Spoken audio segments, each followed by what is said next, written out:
Tips kung paano ligtas at epektibong gamitin ang engine brake habang nagmomotor. 1. Bawasan ang throttle ng dahan-dahan.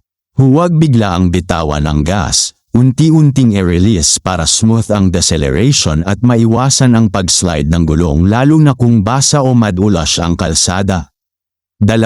Mag-downshift sa tamang RPM range. Kapag kailangan mo pang bumagal, mag-downshift lang kapag nasa mid-RPM ang makina, halimbawa, 4,000-6,000 RPM depende sa motor, para hindi mag-jerk o mag-overrev. 3. Huwag mag-skipang ng gears. Iwasang mag-downshift mula 5th direkta sa 2nd gear, sunod-sunod dapat ang pagbaba ng gear para mas smooth at kontrolado ang engine braking. 4. Alamin ang limitasyon ng rear tire traction. Sa biglaang engine brake, pwedeng mag-lock ang likod lalo na sa mababang gears.